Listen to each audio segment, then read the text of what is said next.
12. 석양. 낮은 언덕을 흘러가는 5월의 바람이 거칠어진 볼을 스쳐간다. 햇살이 눈부신 느슨한 경사지에 몇 개의 묘가 사이좋게 피렌체 거리를 내려다보고 있었다. 새로 조성된 묘 앞에서 기도를 올리고 있는데 어디선가 한 마리 벌이 날아와 내 주위를 선회하기 시작했다. 붕 하는 날개짓 소리가 조용한 전원 풍경을 마구 헤집는 것이었다. 마치 나를 그곳에서 쫓아내려는 듯이.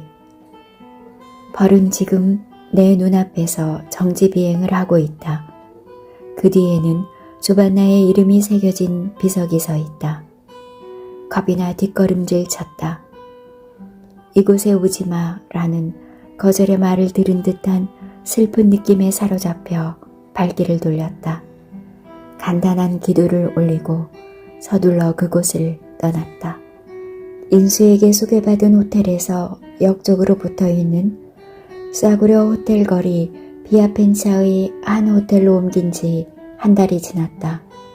쾌적하다고는 할 수 없지만 노부부가 경영하는 호텔로 아침이 달려나왔다.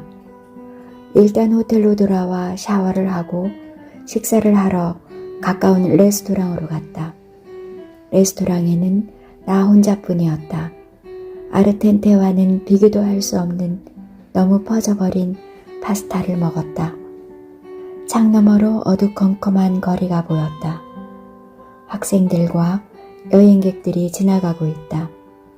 하늘에서 쏟아지는 햇살이 땅바닥을 하늘 위로 약간 끌어올려 놓는 것 같았다. 아오이의 생일이 내일로 다가왔다. 그러나 내일이란 무엇일까?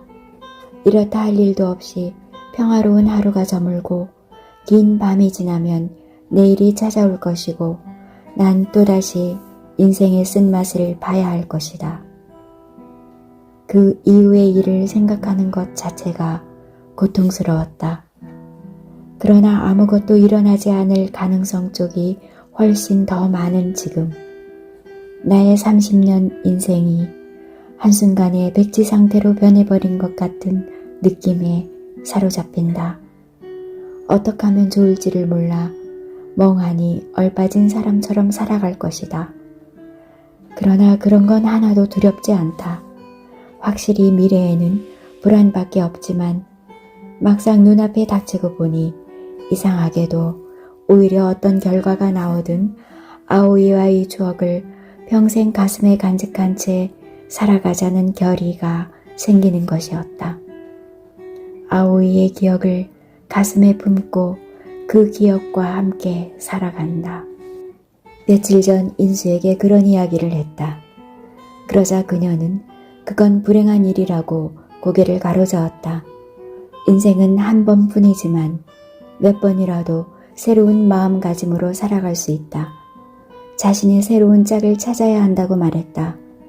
응 하고 고개를 끄덕였지만 마음은 그렇지 않았다. 나는 다시 한번 여행길에 나선다. 내일 아무 일도 일어나지 않는다면 나는 새로운 마음으로 아오이와의 추억을 다시 한번 가방 안에 쑤셔넣고 이곳을 떠나야 한다. 한 번도 가보지 못한 이국 땅으로 가서 전혀 다른 인생을 살아보고 싶다. 모든 숙박을 벗어던지고 나에게 주어진 시간을 여행할 것이다. 수많은 사람을 만날 것이다. 그리고 수많은 사람과 헤어질 것이다. 배신, 졸업, 전학, 여행, 사별. 그 이유는 얼마든지 둘 수 있지만 인간이란 헤어지기 위해 태어난 존재가 아닌가. 그 고통에서 도망치기 위해 모두 새로운 만남을 필요로 하고 있다. 그렇지만 나는 아오이를 잊고 다음 단계로 넘어갈 수 없다. 산에 닿지 못한다 해도 그것이 나라는 존재의 삶의 방식이니 어쩔 수 없다. 길 저쪽에서 잦은 걸음으로 다가오는 그림자 하나가 있었다. 빗속을 통과하면서 얼굴이 드러났다. 호텔의 노 주인이었다. 손을 들어 보이자 노인은 그 자리에 있어 라는 신호를 보내더니 곧장 내게로 다가왔다. 숨을 헐떡이며 큰일이야. 자네 할아버지가 돌아가셨어 하고 말했다. 할아버지의 죽음에 대해서는 이미 각오를 굳히고 있었으므로 주반나의 죽음과는 달리 그리 큰 충격으로 다가오지 않았다. 할아버지의 주먹이 나의 명치를 가격했을 때의 아픔이 떠올랐다. 빈틈이 많아. 할아버지의 목소리가 귓가에 맴돌았다. 1분을 떠나기 전 할아버지는 내 손을 꼭 잡아주었다. 몇 마디 하지도 않았지만 현세에서의 이별을 의식하고 있었을지도 모른다. 할아버지의 손은 차가웠다. 피의 온기도 서서히 식어가고 있었던 것이다. 호텔에서 도쿄로 전화를 걸자 고모가 나왔다. 할아버지의 최후에 대해 이야기하는 고모의 목소리가 잔잔하게 울려왔다. 잠자듯 숨을 거둔 할아버지의 모습이 뇌리에 떠올랐다. 모레 할아버지와 헤어지는 마지막 밤을 보낼 거야. 올 수 있겠니? 나는 고개를 가로저었다. 아무 대답이 없자 무리하지는 마. 그렇지만 할아버지는 너를 가장 마음에 두고 살았어 하고 중얼거렸다. 돌아가고 싶지만 지금은 갈 수 없는 사정이 있어요. 국제전화라고는 믿을 수 없을 만큼 뚜렷한 목소리가 오히려 할아버지의 죽음이 명백한 사실임을 확인시켜주고 있었다. 고별식에는 내 아버지도 돌아올 거야.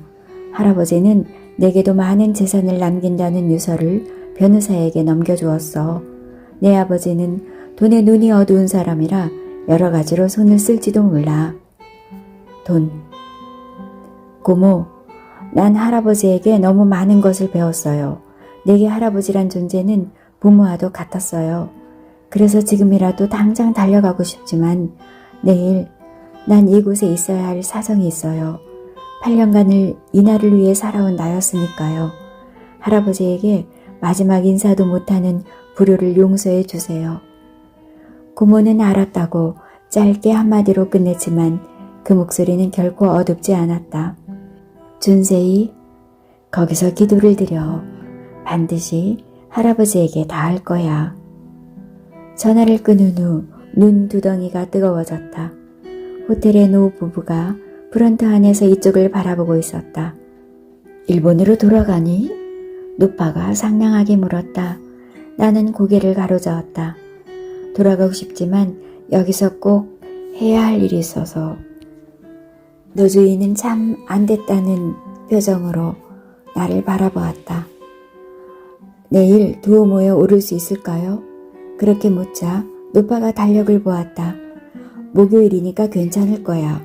기도 드리러 가니? 몇 시부터 쿠폴라에 오를 수 있나요? 나는 노파의 질문에는 대답하지 않고 물었다. 노파는 카운터 선반에 놓인 책을 들주어 보았다. 아침 8시 반부터. 감사하다는 인사를 하고 방으로 돌아왔다. 딱딱한 침대 위에 큰 대자로 누워 천장을 올려다보았다. 조용한 하루였다. 인생에서 가장 중요한 일이 눈앞에 닥쳤지만 세상은 나 몰라라 하며 평온히 움직이고 있다. 공기를 들이키고 공기를 뿜어낸다. 그리고 눈을 감았다. 눈물이 볼을 타고 흘러내렸다. 아무리 애를 써도 잠들 수 없었다. 할 수 없이 좀 과하게 와인을 들이키고 침대에 파고들었지만 알코올 기운이 떨어지자 그냥 눈이 떠졌다. 아직 해 뜨기 전이었다. 하늘이 뿌옇게 밝아오는 것을 보고 창문을 열고 차가운 공기를 들이켰다. 콧구멍 안쪽이 찡 하면서 폐 속으로 아침 공기가 퍼져나간다. 5월 25일이었다. 옷을 갈아입고 해도 뜨기 전에 밖으로 나왔다. 안개 낀 골목길에서 한 걸음을 뛸 때마다 몸이 부르르 떨렸다. 한 걸음 한 걸음 확인하듯이 걸었다. 거리에는 아무도 없었다. 큰 길로 나서자 안개도 사라지고 눈앞에 두오모의 둥근 지붕이 나타났다. 이 거리 사람들은 몇 세대 전부터 저 쿠폴라를 바라보며 살아왔다. 만날 수 있을까? 아니면 두 모가 점점 가까워질수록 큰 기대와 불안이 번갈아 밀려와 서로를 밀쳐냈다. 매일 이 거리를 걸어갔지만 평소와는 느낌이 달랐다. 기대해서는 안 돼 하고 나를 향해 말해보았다. 만나지 못하는 건 너무나 당연한 일이다. 10년 전 그것도 몽롱한 약속이었으므로 만나지 못한다 해도 나는 최후의 순간까지 쿠플라 위에서 기다릴 것이다. 기다리면서 8년이란 시간을 복원할 것이다. 그리고 아오이가 오지 않아도 나는 무너져버린 나를 스스로의 힘으로 재생시키고 당당히 내려올 것이다. 숨을 죽이고 해가 뜨기를 기다렸다. 하늘이 밝아오자 비둘기떼가 둥근 지붕 위에서 하늘로 날아올랐다. 두오모 앞 광장에는 집시 부자가 서로를 꼭 끌어안은 채 잠들어 있었다. 나는 광장 한복판 돌바닥에 앉았다. 차가운 아침바람이 불어왔다. 길에서 골목에서 사람들이 하나둘 모습을 드러내기 시작했다. 7시가 되자 가게 문이 열렸다. 빵과 음료수를 샀다. 집시 부자는 눈을 뜨더니 둘이서 손을 잡고 통행량이 많은 쪽으로 이동해 갔다. 코인을 받는 빈 깡통을 보도 위에 놓는다. 아버지가 아들을 끌어안았다. 마치 조각품처럼 움직이지 않았다.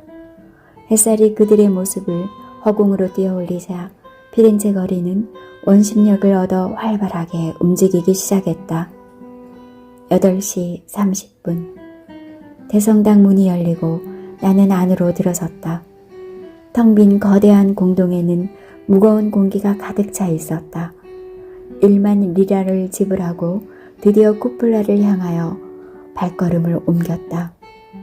계단은 어른들이 겨우 지나칠 정도의 넓이였다. 서늘한 벽에 손을 대면서 빙글빙글 나선형으로 돌아가는 계단을 올랐다. 꼭대기까지 가려면 400개의 계단을 오르지 않으면 안 된다. 금방 땀이 배어 나오기 시작했다. 한참이나 올랐지만 정상까지는 아직도 멀었다. 그냥 이렇게 영원히 계단을 올라야 할 것 같은 느낌이 들어 현기증이 일었다. 옷을 하나씩 벗어들었다. 결국에는 티셔츠 차림으로 올랐다. 나도 모르게 기억을 더듬고 있었다. 아오이와 만나 격렬한 사랑에 빠져들 무렵의 일들, 동거하는 거나 다름없었던 즐거웠던 시간, 중절, 이별, 그런 일들이 땀을 닦을 때마다 뇌리에 떠올랐다 사라져갔다. 괴로웠다. 한 계단, 한 계단. 기억의 발걸음은 너무도 무거웠다. 그 무게가 등을 타고 나를 아래로 찍어 눌렀다. 숨이 가빠와 몇 번이나 도중에 멈춰서서 허리를 펴고 쉬어야 했다. 이윽고 쿠플라 위로 나왔을 때 나를 기다리고 있는 것은 피렌체를 가로지르는 봄바람이었다. 아 하고 나도 모르게 소리쳤다. 360도. 사방으로 활짝 열린 풍경이 펼쳐져 있었다. 방황의 터널을 빠져나온 직후 이런 풍경이 나를 기다려주고 있다니 나는 구원받은 것 같은 심정이었다. 안도의 한숨이 터져나왔다. 정상에는 아무도 없었다. 전망대를 한 바퀴 돌아 360도로 펼쳐진 피렌체의 거리를 내려다보았다. 역사를 끌어안은 거리. 21세기라는 새로운 천년기에 돌입한 지금도 아직 중세를 그냥 그대로 간직하고 있는 거리. 어리석음과 위대함이 동거하는 거리. 복원을 거듭하는 거리. 과거를 응시하는 거리. 나는 쿠플라 뒤편에 주저앉았다. 너무도 길게 느껴지는 기다리는 시간. 그것은 깨달음의 시간이기도 하다. 기다림의 저 앞에 기다림을 받아들이는 현실이 있다는 것을 깨닫기 위해 사람은 기다림의 시간에 몸을 담근다. 그리고 나의 경우 그것은 8년이라는 긴 시간이었다. 그러므로 지금 신기하게도 나는 예상하지 못한 평온을 누리고 있는지도 모른다. 어제까지와는 전혀 다른 내가 있다. 아오이는 오지 않을지 모른다. 나는 8년이란 세월을 풀어놓았다. 지금은 아오야의 과거에 그리고 자신의 현재의 결착을 짓기 위해 여기에 있다. 눈앞에는 푸른 하늘이 펼쳐져 있었다. 나는 지금보다 더 젊었을 때 푸른 하늘만 그리는 화가가 되고 싶었다. 화가라기보다는 하늘만 그리는 그림쟁이가 되고 싶었다. 하늘은 늘 변한다. 구름은 늘 자유롭게 모습을 바꾸어 간다. 하늘을 올려다본다는 것은 마음을 바라보는 것과 비슷하다. 그래서 나는 하늘을 그릴 때면 마음이 조용히 가라앉았다. 여러 가지 하늘이 있듯이 여러 가지 인간이 있다. 그렇다. 이제 모든 것을 받아들일 수 있을 것 같다. 낮은 하늘, 높은 하늘, 넓은 하늘, 좁은 하늘, 파란 하늘, 시커먼 하늘, 맑은 하늘, 뿌연 하늘. 그러나 어느 하늘도 하늘임에는 변함이 없다. 그것이 머리 위에 있으므로 나는 안심하고 살아갈 수 있는 것이다. 흐린 하늘을 향해 말을 걸어본다. 비를 내릴 생각이군.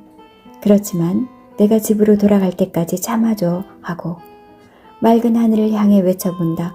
호이 호이. 하늘에 있는 한 나는 혼자가 아니었다. 학교에서 놀림을 당해도 아버지에게 맞아도 도예지 한복판에서 고독을 느낄 때도 아무렇지도 않았다.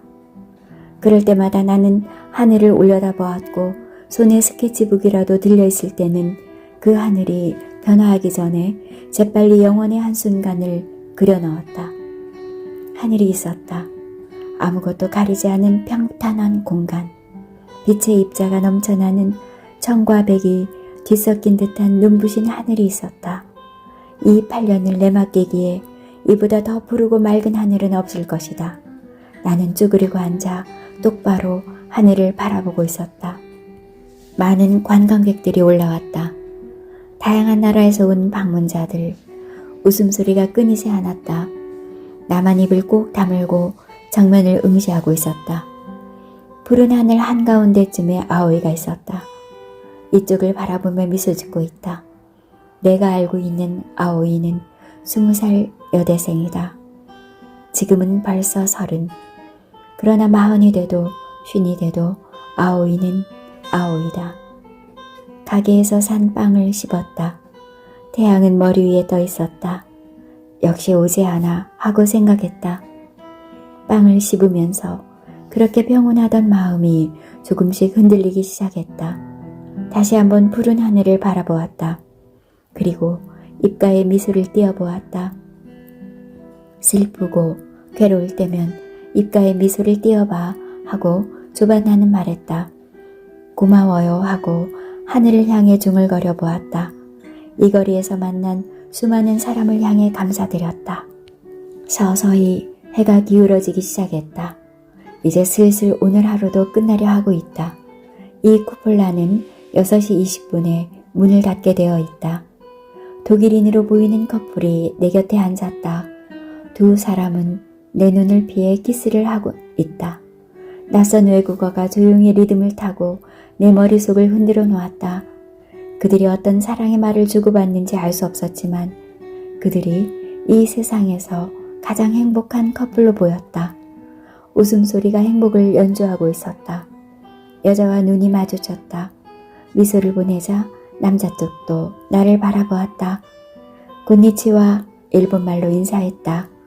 피테, 내가 알고 있는 유일한 독일말로 인사를 보냈다. 두 사람이 푸근한 미소를 보내왔다. 혼자야? 영어로 남자가 물었다. 아니, 여기서 사람을 기다리고 있어. 여자 쪽이 애인? 하고 물었다. 나는 어깨를 으쓱해 보이며 옛날 애인이야 하고 말했다. 얼마나 기다렸니? 하고 남자가 물었다. 몇 시간 기다렸느냐는 의미이겠지만 나는 10년 하고 대답했다. 두 사람의 입가에서 웃음이 사라졌다. 10년 전에 5월 25일에 여기서 만나기로 했지. 여자 쪽이 금발을 쓸어 올리며 작게 한숨을 토해냈다. 이들의 행복을 방해해서는 안 돼 하고 나 자신을 향해 속으로 외쳤다. 이런 사적인 일을 이들에게 이야기할 필요는 없는 것이다. 그러나 말하고 싶어 견딜 수 없었다. 약속이라고는 하지만 확실하지는 않아. 슬쩍 지나가는 말로 했을 뿐이야. 그렇지만 자네는 오늘을 소중하게 여기고 기다렸잖나. 내가 고개를 끄덕이자 남자는 호주머니에서 네잎 클로버가 든 작은 플라스틱 카드를 내밀었다. 뭔데? 일종의 부적이지. 작은 선물이지만 받아줘. 사양하지 마세요. 두 사람은 활짝 웃어 보였다. 나는 카드를 받아들었다. 이탈리아어로 당신에게 행복이라고 적혀 있었다. 받아도 돼? 여자가 오늘의 태양만큼 밝은 미소를 띠며 말했다. 응, 괜찮아. 베네치아에서 산 건데 이건 자네가 가져야 해. 그렇지만 당신에게 행복이. 독일인 커플은 잠시 나와 함께 앉았다가 태양이 서쪽 하늘 깊이 떨어져 내리자 행운을 빌어 라는 말을 남기고 떠났다. 네잎 클로버. 플라스틱 케이스 안에 든 작고 작은 클로버가 4개의 잎을 펼치고 있었다.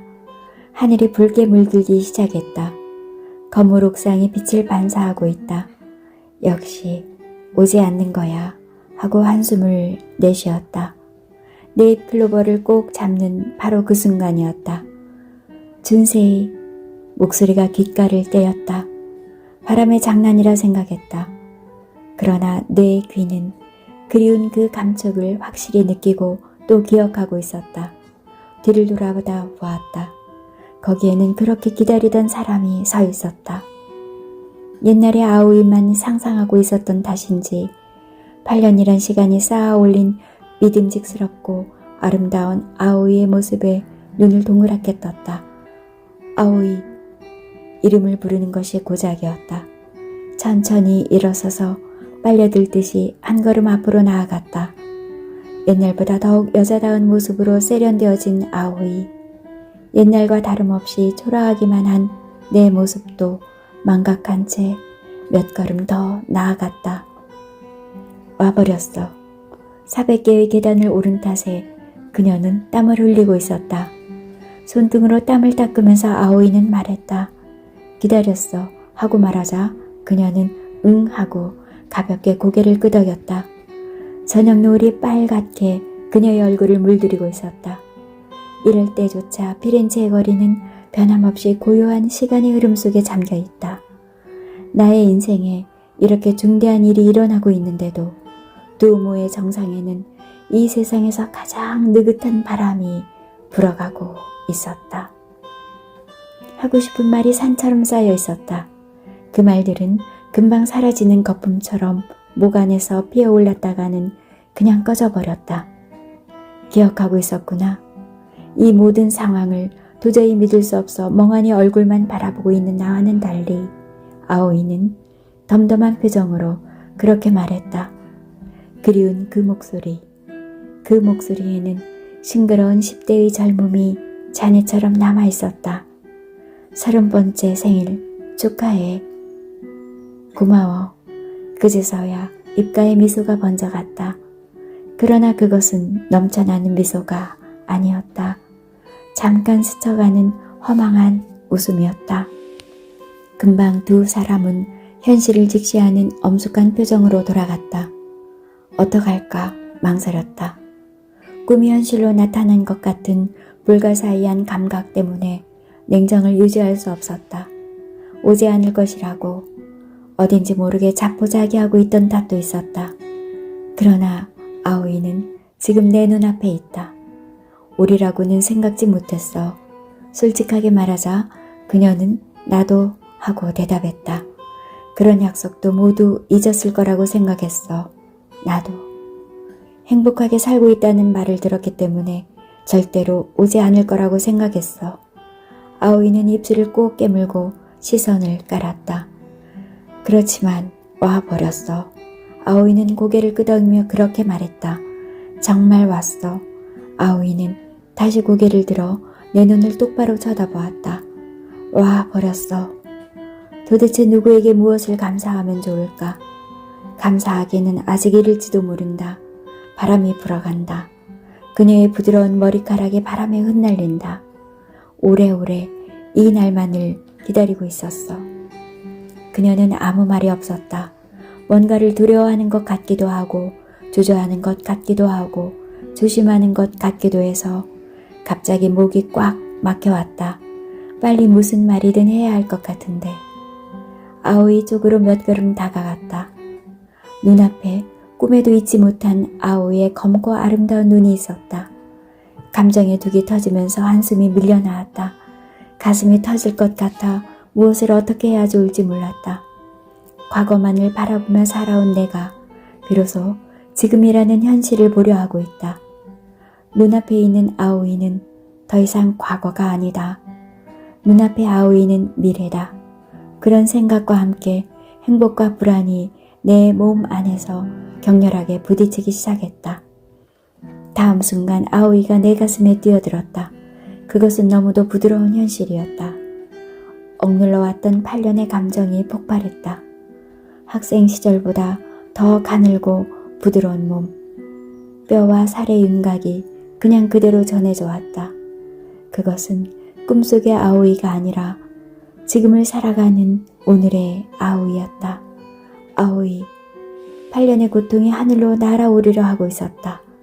아오이, 내 목소리는 떨리고 있었다. 준세이, 8년의 고통을 벗어던질 기세로 그녀를 꼭 끌어안았다. 시야에 하늘이 퍼져나갔다. 애절하고 허망하게 붉게 물든 고도의 저녁 노을이었다. 13. 새로운 100년. 왜 타인의 마음을 이해하지 못할까? 어린 시절 함께 놀던 친구의 얼굴을 바라보면서 늘 그런 생각을 해보았다. 어른이 되어가면서 그런 유치한 의문은 현실의 자포자기와 함께 어디론가 사라져버렸다. 아오이와 헤어지고 8년이 지났다. 타인이 되어 그녀는 점점 내 마음속에 자리를 잡아갔다. 과거보다도 더 큰 존재라 해도 과언이 아니었다. 그래서 8년 만에 갑자기 눈앞에 나타난 그녀를 나는 당혹스럽게 바라볼 수밖에 없었다. 30이 되어버린 아오이, 그 사이 8년이란 세월은 우리 마음속에 어떤 변화를 가져다 주었을까? 서로 만나지 못한 8년, 아오이는 내 안에서 점점 더 강한 빛을 발하고 있었다.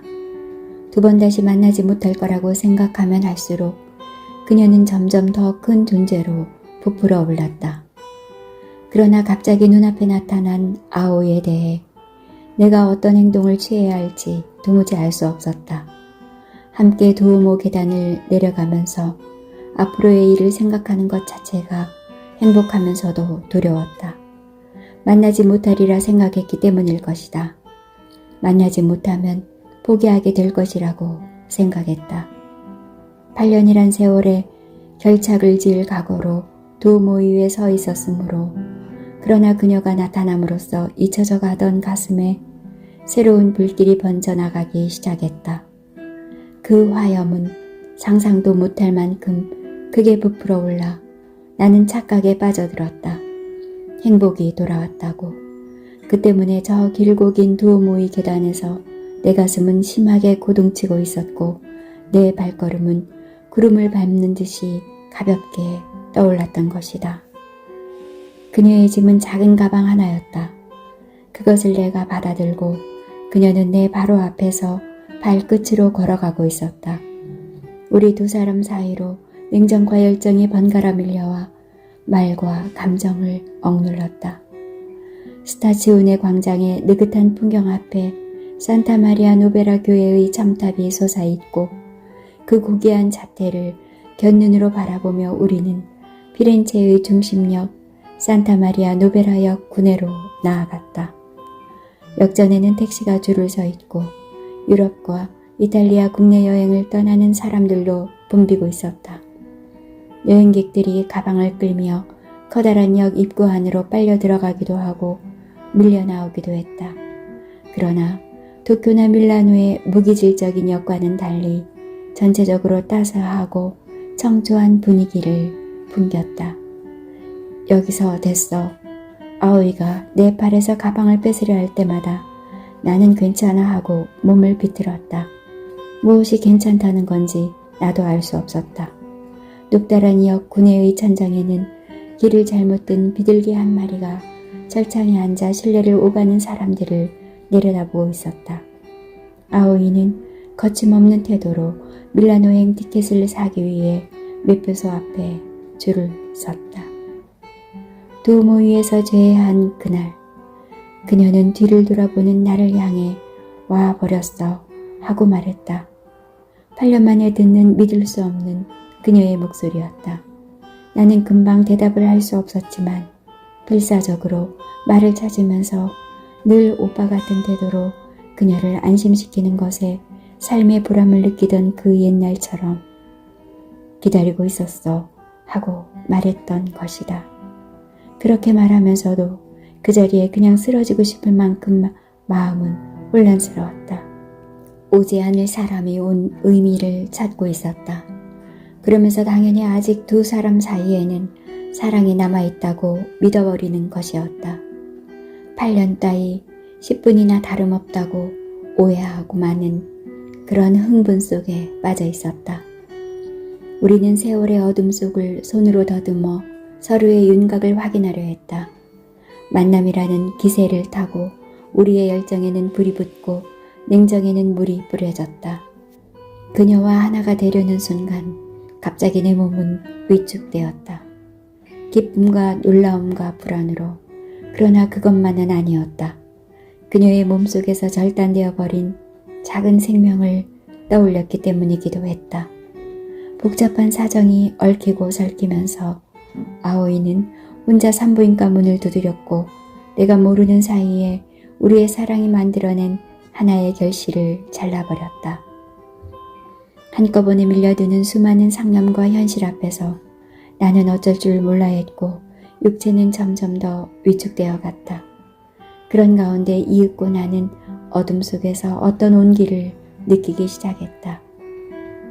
갑작스런 재해가 가져다준 정신적인 피로감을 아오이가 풀어주었던 것이다. 그녀를 어른으로 만들어준 8년이란 세월을 목격하는 순간이기도 했다. 기억도, 관능도, 고통도, 기쁨도 하나로 엉켜 나를 떨게 했다. 남자란 과거를 질질 끌며 살아가는 동물이라고 단적으로 말할 수는 없겠지만 마음의 스위치를 전환하는 데는 여자보다 훨씬 서툰 것 같다. 아오이는 미국인 애인의 사랑을 받고 이렇게 아름다워진 것이다.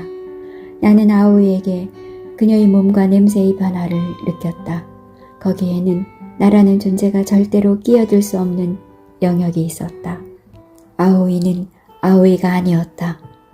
그렇게 기다리고 기다리던 사람이 지금 내 팔 속에 있다는 사실 자체가 나를 경악하게 했다. 아오이 하고 이름을 불렀다. 그러자 그녀는 얼굴을 들고 8년 전과 똑같은 눈동자로 나를 바라보았다. 환상이 아니라고 생각하면 할수록 불안해졌다. 이쪽을 응시하는 아오이의 눈이 창으로 비춰드는 달빛을 받아 비현실적으로 반짝이면 반짝일수록 나는 현기증을 느꼈다. 오랜만에 어릴 적의 의문이 머릿속을 스쳤다. 왜 나는 지금 아오이가 어떤 생각을 하고 있는지 모르고 있는 것일까? 아오이의 생각이 지금 어디로 향하고 있는지 알 수 없었다. 아오이가 그 허망한 약속을 잊지 않고 있었다는 것도 경이로웠지만 내가 8년이나 기다려온 사람이 갑자기 모습을 드러낸 것 또한 경이었다. 이런 기적이 일어났기에 우리 두 사람은 보다 강렬한 재해를 이룰 수 있었다는 것 또한 사실이었다. 그러나 그렇게 생각할 수만은 없었다. 나를 바라보는 아오이의 눈이 아름답게 느껴지면 질수록 내 마음은 갈곳몰라 하는 것이었다. 두 사람은 도대체 무엇을 끌어안고 있는 것일까? 내가 안고 있는 것은 8년 전의 아오이였다. 아오이도 필시 8년 전의 나를 안고 있을 것이다. 두 사람은 과거와 산 것이다. 일주라도 빨리 현재를 과거로 물들이고 싶었다. 두 사람 사이에 놓인 거대한 계곡을 메우고 싶었다. 임시로라도 다리 하나 놓고 싶었다. 그러나 계곡은 생각보다 깊고 험했다. 과거는 고통이나 증오심조차도 아름답게 보이게 한다. 그래서 나는 아오이를 안으면서 흐르는 눈물을 막을 수 없었다. 나의 눈물은 아오이의 어깨를 적셨다. 그러나 그녀도 울었는지는 모른다. 사흘 후 아침, 창가 의자에 앉아 혼자서 묵묵히 짐을 꾸리고 있었다. 나는 가늘게 눈을 뜨고 그 모습을 망연히 지켜보고 있었다. 고작 사흘로, 당연한 일이지만 통속 멜로 드라마처럼 우리는 8년의 공백을 복원시킬 수 없었다. 두 사람은 같은 그림을 바라보면서도 제각기 자신의 생각을 이야기했을 따름이다. 어느 쪽에도 그림을 복원시킬 만한 열정은 남아있지 않았다. 그리움만 간직한 냉정한 동창회와도 같았다. 우리는 8년이란 시간을 한꺼번에 토해냈다. 그러나 그것은 상대에게 전하려는 이야기가 아니라 자기 자신에게 그 8년을 납득시키기 위한 행위에 지나지 않았다. 사흘 동안 우리는 필사적으로 8년이란 세월을 메우려 했다. 말이 막히면 서로를 안았다. 8년은 너무 길었다. 눈앞에 있는 아오이가 8년 전에 아오이와는 다른 사람임을 깨닫는데 고작 사흘밖에 걸리지 않았다는 사실이 나를 충격으로 몰아넣었다. 얼굴도 목소리도 몸도 옛날과 다름없었지만 거기에는 뭔가가 빠져 있었다. 어딘가 구멍이 뚫리고 틈이 생긴 것 같았다. 바로 그것을 복원사인 내가 찾아내어 어떻게 복원시킬 것인가를 신중하고 냉정하게 판단해야 했다. 그러나 그것이 불가능했다. 밀라노행 티켓을 산 아오이는 내 손에서 가방을 받아들었다. 손목시계를 보고 5분 남았어 하고 말했다. 꼭 가야 하니? 내가 그렇게 말하자 그녀는 입술을 살짝 깨물고 응 하고 고개를 끄덕였다. 꼭 가야 하는 건 아니지만 내가 있어야 할 장소인 것 같아서. 5월의 바람이 역 구내를 불어갔다. 8년 전 도쿄의 5월. 그 바람을 나는 아직도 기억하고 있다. 아오이가 얼굴을 치켜들었다. 비둘기가 날았다. 갑자기 사람들의 움직임이 멈추고 소리가 사라지고 마치 중세의 그림을 보는 듯한 기분이 들었다. 갈게. 아오이는 그렇게 말하고 두 팔로 내 어깨를 감싸더니 마치 서양 사람처럼 또는 영화의 한 장면처럼 너무도 세련된 인사를 한 후 조용히 그곳을 떠났다. 뒤를 쫓을 수도 소매를 부여잡을 수도 울 수도 없었다. 겨우 사흘. 겨우 사흘로 8년이 청산되어 버린 것이다. 아오이가 개철구를 빠져나가 플랫폼 저편으로 사라진 후 나의 시야 속으로 다시 사람들이 움직이기 시작하고 시간이 흘러가기 시작했다. 다시 소리가 들려오고 빛이 비치고 바람이 불어갔다. 나는 처음부터 다시 생각해본다. 첫째 날 밤, 두 사람은 깊은 잠에 빠져들려 하고 있다. 이제야 돌아왔어 하고 반쯤 잠든 상태로 언어의 한계를 새삼 절감하면서 필사적으로 말을 자아냈다. 내 팔에 안긴 채 그녀는 과거를 추억하는 듯 가는 눈을 뜨고 가볍게 고개를 끄덕였다. 두 사람은 서로의 윤곽을 더듬으며 죄의 당혹감 때문에 밀려드는 피로감을 이기지 못하고 잠에 빠져들었다. 둘째 날, 두 사람은 피렌체 거리를 끝도 없이 걸었다. 나는 아오이와 함께 걷는 도시의 공기를 즐겼고 그녀 또한 내가 있는 공기를 만끽했다.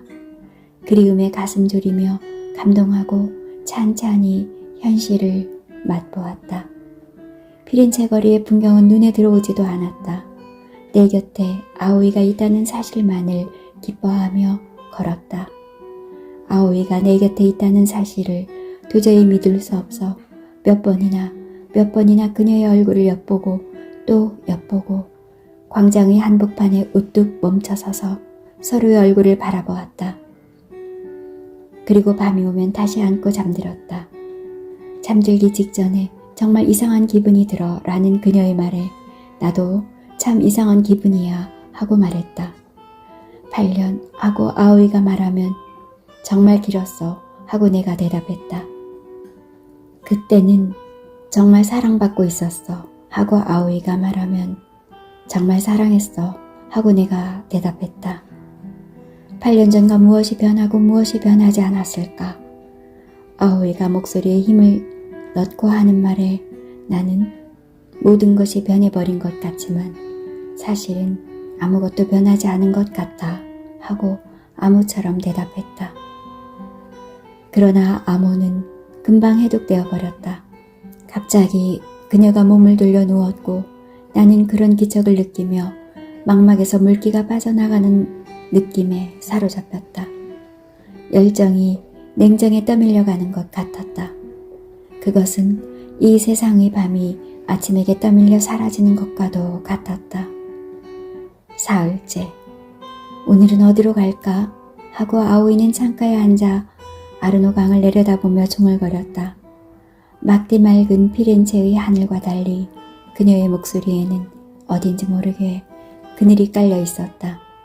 옆 얼굴에는 시간의 폭력에 대한 자포자기가 짙게 깔려 있었다. 억지로 어디 가는 건 그만두기로 해. 그리고 우리는 벽에 기대 앉아 각자의 8년을 이야기하기 시작했다. 아오이가 말하는 하루하루는 너무도 행복한 것이었다. 과거의 대표격인 내가 나설 무대 위는 여기저기 잡초가 돋아난 황량한 공간으로 변해 있었다. 행복하구나. 그렇게 말하자 아오이는 입술을 옆으로 당겼다. 미소 짓는 것 같았다. 그리고 나서 아오이는 작게 고개를 끄덕였다. 결정적인 순간이었다. 잡초 투성이 무대로 나온 노배우는 나오지 않는 대사를 필사적으로 기억해내려 애쓰다 손발도 움직이지 못하고 그냥 뻣뻣하게 서 있기만 하는 것이었다. 나 또한 지난 8년의 세월을 담담하게 읊었지만 그것은 자존심 센 내 성격이 보여준 유일한 연기이기도 하였다. 행복하구나. 그럴 거야. 아오이는 행복했던 거야. 미국인 애인이 있고 그녀를 기다려주는 거리가 있고 직장이 있고 육친과도 같은 페트리카가 있고 상냥한 친구들이 있다. 그것들로부터 아오이를 빼앗아 올 자신이 없었다. 그런 열정은 올바르지 못하다. 나는 매미와의 나날들을 이야기했다. 다소 과장하여 대항의식이 그렇게 나를 만들었다. 마음속으로 매미에게 사죄하면서 나는 끝도 없이 떠들어댔다. 그렇지만 난 하루도 만족할 수 없었어. 그래서 그 약속만 기억하며 살아온 거야. 아오이는 나를 바라보며 준세이 하고 불렀다. 그리고 손바닥으로 내 볼을 감쌌다. 응? 준세이, 준세이, 준세이, 준세이, 준세이. 아오이의 목소리는 8년 전 그대로 높고 가늘고 약하고 달콤했다. 언제부터 밝은 곳에서 사랑을 나눌 수 있게 되었을까? 아름다운 육체, 라파엘로가 그린 나무처럼 몇 세기고 살아남을 수 있는 영원한 아름다움과 고귀함을 가지고 있었다. 맛있는 점심 먹으러 가. 나 오후 기차로 갈 거야. 뭔가를 떨쳐내려는 듯이 활기찬 목소리로 그렇게 말했다. 마치 졸업여행의 마지막 날 같은 느낌이었다. 나는 그 기세에 눌려 알았어 하고 미소를 띠며 대답했다. 괜찮아. 억지로 잡지 않을 테니까. 최후의 대사는 승자에 대한 패자의 필사적인 저항이었다. 슬픔을 억누르며 고전적인 조각상의 미소를 흉내내어 억지로 웃어 보였다. 아오이 등을 바라보며 불렀다. 만나서 정말 반가웠어. 아오이는 천천히 뒤를 돌아보며 나도 그래 하고 중얼거렸다. 17시 51분 발 국내 특급은 천천히 플랫폼을 빠져나가고 있었다. 커다란 차체는 중세기사처럼 늠름하여 이 역사적인 도시와 잘 어울렸다. 나는 개찰구 앞에서 그녀를 전송했다. 새로운 세기. 난 무엇을 양식으로 살아가면 좋을까? 또는 살아갈 수 있을까? 결국 냉정이 이겼다. 구내를 헤매고 다니던 비둘기가 이제 겨우 밖으로 빠져나갔다. 낮게 한숨을 토해냈다. 눈 깜짝할 사이였다. 반추할 만한 추억도 남기지 않고 막은 내렸다. 이런 결말을 위해 8년이란 세월을 기다렸던가. 온몸에서 힘이 빠져 꼼짝도 할 수 없었다. 죽음과도 같았다. 어떻게 하면 좋을까? 도쿄로 돌아가야 할까? 좀 더 여기 머물러야 할까? 도무지 알 수 없었다. 겨우 역을 빠져나왔다. 그러나 발걸음은 무겁고 눈앞은 캄캄했다. 바쁘게 오가는 저녁 시간에 사람들 틈에서 어깨를 늘어뜨리고 나는 걸었다. 이 거리의 역할은 이제 끝났다고 생각하자 갑자기 모든 것이 달라 보였다. 낯익은 거리도 사람도 모든 것이 아무 데서나 판매하는 그림 엽서 속의 피렌체 같았다. 오로지 8년을 아오이만을 생각하며 살아왔다. 약속만을 유일한 삶의 의미로 생각하며 살아왔다. 과거만을 짊어지고 살아온 나 자신에게 이제 와서 신은 무엇을 새로 시작하라고 말하고 싶은 걸까? 두오모의 쿠폴라가 보였다. 저 건너편에서 위풍당당한 자태를 뽐내고 있었다. 처음 이 쿠폴라를 보았을 때 느꼈던 감동을 떠올렸다. 그때는 아직 열정이 있었다.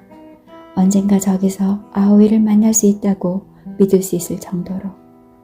매일 기도하듯이 나는 아오이의 이름을 마음속에 새기고 있었다. 그러나 지금은 사형 판결을 받은 죄수처럼 전혀 미래를 그려낼 수 없었다. 두 사람이 두오모 위에서 죄해버렸기 때문이었다.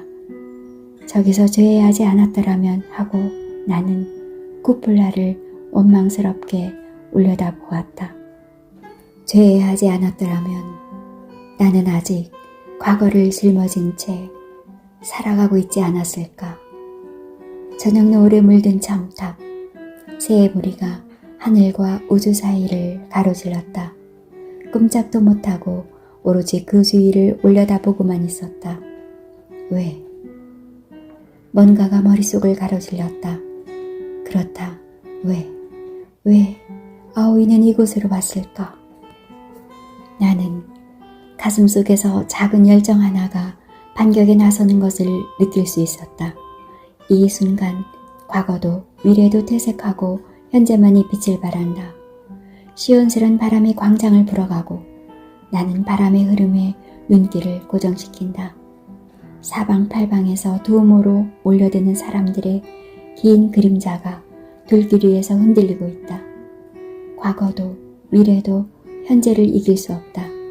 세계를 움직이는 것은 바로 지금이라는 일순간이며 그것은 열정이 부딪혀 일으키는 스파크 그 자체다. 과거에 사로잡히지 않고 미래를 꿈꾸지 않는다. 현재는 점이 아니라 영원히 계속되어 가는 것이라는 깨달음이 내 가슴을 때렸다. 나는 과거를 되살리지 않고 미래를 기대하지 않고 현재를 울려 퍼지게 해야 했다. 그녀는 이곳에 왔다.